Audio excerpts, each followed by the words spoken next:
Hi friends, welcome back to SJ Tamil Nadu செய்திகள் and நான் உங்கள் எஸ்ஜே. ஹாய் ஃப்ரெண்ட்ஸ், ரொம்ப நாளாக நம்ம சேனலில் வீடியோஸே வந்துட்டு இருந்திருக்காது. Very very sorry.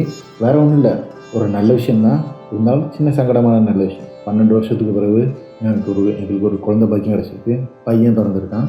பட்டு பிறந்த என்னவோ ஒரு மாதத்தில் அப்படிங்கிறதுனால கிட்டத்தட்ட 2 மாதமாக நாங்கள் வந்துட்டு ஹாஸ்பிட்டலில் இருந்தோம். ஸோ பையன் ஐசியூவில் இருந்தாப்போ அதனால் இந்த ட்ரீட்மெண்ட் வகையாகவும் ஹாஸ்பிட்டல் இந்த இது அப்படி எல்லாமே சேர்த்து கிட்டத்தட்ட நம்ம சேனலில் வந்துட்டு வீடியோஸ் போட முடியாத ஒரு நிலைமை இருந்தது. அப்புறம் பையன் படுத்து தூங்குகிற சமயம்லாம் பார்த்துட்டு நமக்கு வந்து வீடியோஸ் போடுறதுக்கு டைம் எல்லாமே நம்ம வந்துக்கிட்டு எடுக்கணும். அந்த ஒரு சூழ்நிலையில் தான் இப்போ கிடைக்கிற டைமில் வந்துக்கிட்டு நம்ம சேனலில் இனி வந்துட்டு வீடியோஸ் வந்துட்டுருக்கோம். உங்களோட ஒத்துழைப்புக்கும் உங்களோட அன்புக்கும் இன்றைக்குமே நான் வந்துக்கிட்டு அடிமையாக இருப்பேன் அப்படிங்கிற ஒரு மெசேஜோட இந்த வீடியோ முடிச்சுக்கிறேன். மீண்டும் அடுத்த ஒரு நல்ல ஒரு வீடியோ உங்களை சந்திக்கும் வரை உங்களிடமிருந்து விடைபெற்றுக் கொள்வது உங்கள் எஸ்ஜே.